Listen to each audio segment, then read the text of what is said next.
संतोषी माता की महिमा अपरंपार है। वे केवल धन या वैभव नहीं देती, बल्कि जीवन में वो संतोष देती हैं जो सबसे बड़ा सुख है। बहुत समय पहले की बात है। एक शांत गांव में राधा नाम की एक साधारण स्त्री रहती थी। उसका जीवन संघर्षों से भरा था। पति मोहन एक मेहनती मजदूर था, लेकिन किस्मत ने जैसे उनका साथ छोड़ दिया था। काम कम मिलता, पैसे कम आते और घर में अक्सर चूल्हा भी नहीं जलता। राधा के 2 छोटे बच्चे थे। कई बार ऐसा होता कि वो खुद भूखी रह जाती, लेकिन बच्चों को किसी तरह खिला देती। एक दिन भूख और दुख से तंग आकर मोहन बोला, अब मैं इस गांव में नहीं रह सकता। मैं शहर जाऊंगा, शायद वहां कुछ काम मिल जाए। राधा का दिल कांप उठा, लेकिन उसने हिम्मत करके कहा, जाओ, लेकिन जल्दी लौटना, हम तुम्हारा इंतजार करेंगे। मोहन शहर चला गया और दिन, हफ्ते, फिर महीने बीत गए। शुरू में कुछ चिट्ठियां आईं, फिर वो भी बंद हो गई। राधा का दिल डर से भर गया, कहीं कुछ अनहोनी तो नहीं हो गई। गांव वाले ताने मारने लगे, तेरा पति तुझे छोड़कर चला गया है। राधा की आंखों में आंसू आ जाते, लेकिन उसने विश्वास नहीं छोड़ा।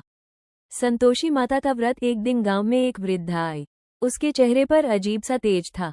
उसने राधा को उदास देखा और पूछा, बेटी क्यों दुखी है? राधा ने अपनी सारी कहानी सुना दी।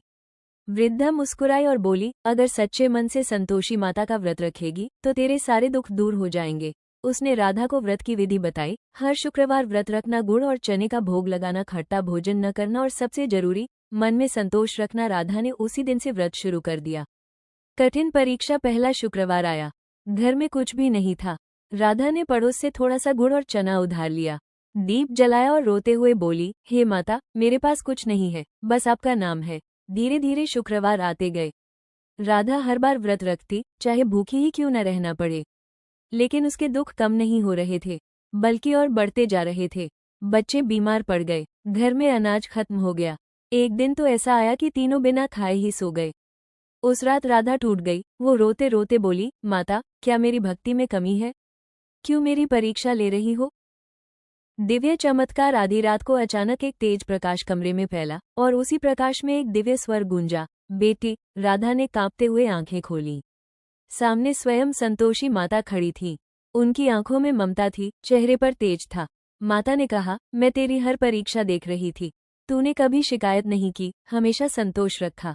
अब समय आ गया है कि तेरे दुख समाप्त हो। राधा रोते हुए उनके चरणों में गिर पड़ी। जीवन का बदलना। उसी समय शहर में मोहन के साथ भी चमत्कार हुआ। उसे अचानक एक बड़ा काम मिल गया और उसका भाग्य खुल गया। उसे राधा की याद आई और वो तुरंत गांव लौट आया। जब वो घर पहुंचा तो राधा उसे देखकर रो पड़ी। घर में धीरे धीरे सुख समृद्धि आने लगी। बच्चे स्वस्थ हो गए, घर में अन्न भर गया। अंतिम परीक्षा। एक दिन राधा ने व्रत पूरा होने पर प्रसाद बांटा, लेकिन कुछ लोगों ने जानबूझकर खट्टा खा लिया और मजाक उड़ाया।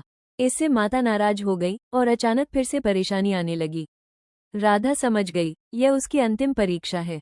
उसने फिर से पूरी श्रद्धा से व्रत किया और इस बार सब नियमों का सख्ती से पालन कराया। माता की अंतिम कृपा। एक बार फिर माता प्रकट हुई, अब तूने हर परीक्षा पार कर ली है, अब तुझे कभी दुख नहीं होगा। इसके बाद राधा का जीवन पूरी तरह बदल गया। वह न केवल खुद सुखी हुई, बल्कि पूरे गांव में संतोष और भक्ति का संदेश फैलाया। कथा की गहरी सीख। सच्ची भक्ति में शक्ति होती है। संतोष सबसे बड़ा धन है। भगवान हमेशा परीक्षा लेते हैं, लेकिन अंत में साथ जरूर देते हैं। बिना नियम के भक्ति अधूरी है। जय संतोषी माता।